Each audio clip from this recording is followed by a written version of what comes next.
Hello there guys, Elita Legionarii here, and today I am bringing you a 2v2 for Medieval 2 Total War. I'm in command of the Moors, and my partner in crime as always is the SwedishLandsknekt. We will take over the medieval world in all our Medieval 2 games. He'll be playing as Scotland. As you can see, we're on a snowy map. I do know the name of this map, but I cannot remember it, which is often the case. And seeing as we're in the snow, which means my poor desert-dwelling Moors are going to freeze their ass off in this fight, but we'll see how well they can adapt to the new weather. So my army consists of, I believe the cav rules were 5-2. I've got 3 units of Christian Guard, which are quite heavily upgraded, because it's a rush build again. Then I've got a General's Bodyguard and a Camel Gunner to help route the enemy cav quickly if possible. Then I have 3 dismounted Christian Guard with a few upgrades, and then I got, sorry not 3, I've got 4 dismounted Christian Guard. I'm going to pause this actually because it's going to be a quick game. A 4 Urban Militia with some upgrades as well, and 2 Berber Spearmen, which are just going to act as meat shields or cav stalling or whatever I can find use for them. Swedes being Scotland is, let's see, he's got General's Bodyguard and 2 Mailed Knights, 2 Feudal Knights, so he's not got very powerful, like they'll be capable cav, but they're not going to be able to be competitive in a cav fight for very long, but they'll be good if you can get them into infantry. He's got 4 Highlanders up front as, actually, yeah, 4 Highlanders up front as pretty meat shield, but they're also pretty good infantry unit too because of the armor piercing axe. Then he's got 4 dismounted Feudal Knights, 4 dismounted 4 Highland Nobles, and then 3 Gaelic Gleish. So quite a number of shock infantry in this army. So he's going for devastation on infantry numbers, which is wise for Scotland. Our opponents are England and Spain, so I'm probably on par with about England, but Spain outclasses everybody else in this match for sure. Now, because we're the Moors in Scotland, we were gauging how we were going to approach this battle in the lobby and what our builds would be. And usually you'll be deciding if you're going to go balanced or rush. It's usually only the decision you'll make in Medieval 2. And given that the Moors in Scotland are not got a great selection of missiles in comparison to both England and Spain, going balanced would disadvantage us because we're almost definitely, with a 95% chance that we would lose a missile duel because our missile units would be classed utterly. So rush was the only real logical thing to go with here, because it's the only way to kind of even the playing field, because we just lose a missile duel. So let's check out England. His forces, he's played by General 068, and he's got 3 armoured swordsmen, 2 heavy billmen there. Then he's got 2 Irish Kerns, interestingly enough. You don't see this unit used very often, but he might have some specialty use for it. His cav consists of 4 Knights Hospitaller, and he might have something else, he might not as well though. Then he's got a dismounted English Knight here, 3 armoured sergeants here, and some retinue longbowmen with stakes here. Now he's deployed his troops down the low slope here, and in 2 groups here. Now he's probably trying to think that we're going to attack around here, but we're not, obviously, because it would be disadvantaged. Now our battle plan was pretty much geared around striking out at England pretty aggressively. The reason being is that England is on the low slope at the start, so we might be able to catch some of his forces while they're on the low ground. Spain here, he's played by Wilk 7706. He's got 2 musketeers, 2 Pubby's crossbowmen, I believe that's 3 pipe militia that I can see, and then he's got some dismounted conquistadors. I see 2 there. Dismounted chivalric knights, I see like 4 of those, and then 2 more dismounted conquistadors on the other wing. His cav consists of 3 chivalric knights, 4 chivalric knights, and a general's bodyguard. He's going to play pretty statically, try and use his missiles, which is going to work into our favour. So we're going to start this battle, and right away the first thing I'm going for is I'm going to rush and try and hit some of this English infantry. Now what I'm going to do is I'm going to put my 3 cav here on guard mode. I'm going to get the rush, and then I'm going to immediately put them on guard mode so they'll disengage better.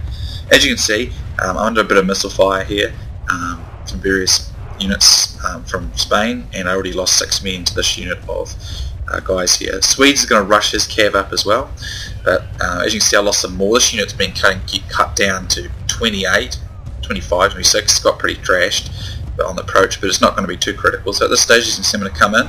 His cav is going to slightly intercept me on the front there, but I'm going to get into this group quite well, and I'm going to immediately disengage because I have guard mode on.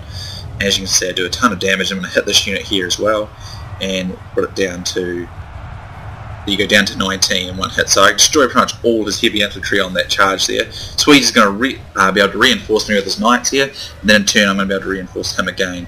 He's going to engage these guys over here. They're going to get routed fairly fast. I'm going to have to just pause against what we're going for. Swedes is pushing in now because we've got the English player kind of disorganised. Destroyed his infantry, so we're going to pin down his cavalry and destroy them with Swedes and my own infantry. I'm going to deny our flank to Spain until we've done decisive damage on England, basically. I will skirmish with my camel gunners and support cav fights where I can so that we get cav dominance pretty quickly. So as you can see I'm bringing cav units in to help Swede here. I'm also just doing what I can to try and block out Spain. As you can see my spearmen are helping support over here just to try and keep the Spanish cav from engaging. As you can see we managed to rout a significant number of Spain's forces here, and we're going to pour our infantry, or Swede's going to pour his infantry onto England. I'm just going to block Spain and keep out any Spanish infantry as long as I possibly can. That's the general consensus of what's going on here. As you can see, the combined might of both our armies is routing England pretty quickly. I'm using my cav here to do a few charges, and I'm trying to break them through this gap and then come around behind. That's what I'm doing there. Swedes pour some infantry in here onto these fixed up Spanish cavalry units, and he's going to try and disengage, but his losses are pretty high. So England's routing already, now, I was going to chase the routers just a little bit with some of my cav just to make sure they don't regroup in big enough numbers. I'm going to use my general's bodyguard to get rid of some of these archers down here. But at this stage I'm going to start pouring my infantry into the Spanish army, which is quite disorganised as you can see. Using my camel gunners here just to take pop shots at these guys here, get some routes going. I've got some infantry units out here in support. Swede's got some cav out in support. As you can see, a lot of the infantry fight has begun out here with both myself and Swedes fighting off Spain.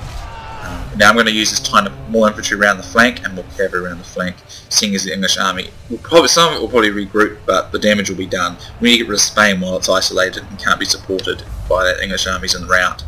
So I'm going to come around here, and I'm going to go flying into the flanks of the Spanish army, which is thoroughly pinned up. I get a nice rear charge here with my Christian guard, which in fact routes one of these dismounted conquistadors.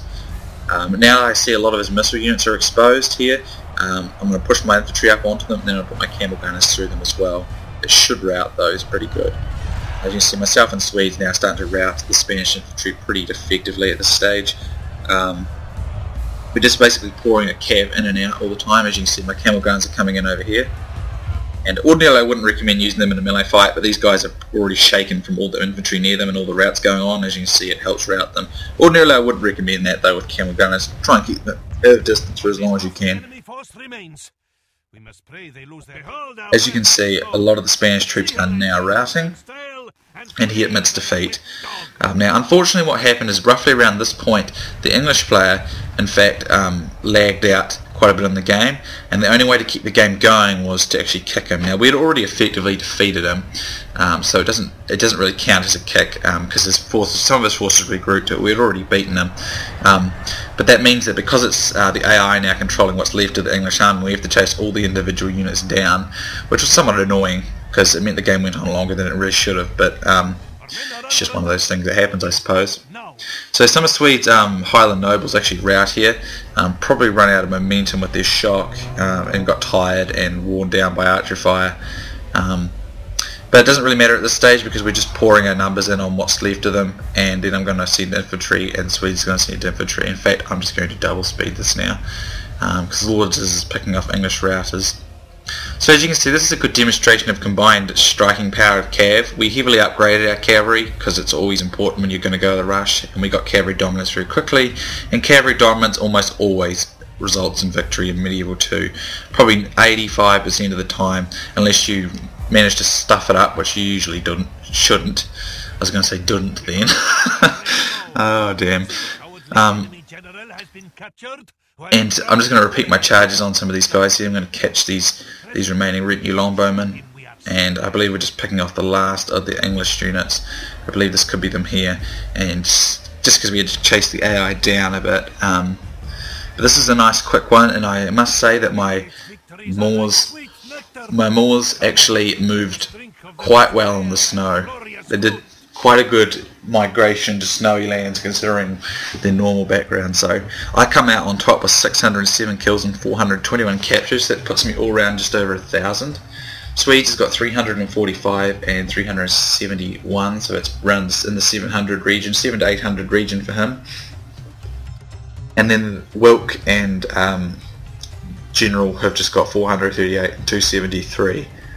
So as you can see, I had a pretty small army to begin with, but it's the power of a rush, well supported as it was by Swedes. It was actually a pretty easy win, especially against England. And as you can imagine, all the Cav got the kills, so 69 for the General, 63 for this unit, 142 for this one, 102 for this one, and also very large capture numbers as well. Even the Camel Gunner got 85, and that's probably not a lot from actually shooting, it's more so from actually picking out routers or catching out those skirmish units, and 45 captures. They're great for causing routes. The dismounted Christian Guard, as you can see, only one of them really did anything, got many kills at all, 40 as well there. And then the rest of these urban militia didn't do much, so just support. The Berber Spearmen got wasted, but they did hold up a lot of cavalry, which allowed us to continue our assault uninterrupted, if you will. So a really great game there to Swedes, Wilk 7706 and General 068. Please leave comments, guys, tell me what you think of this battle. I'll link the Swedish Landsknekt channel in the description, so be sure to drop by and check it out. A great channel as always. So tell me what you think, guys, leave comments, and if you look at Swedish channel, leave comments for him as well, because both of us, and I'm sure just about every commentator in existence, loves hearing feedback about their work and what you guys think.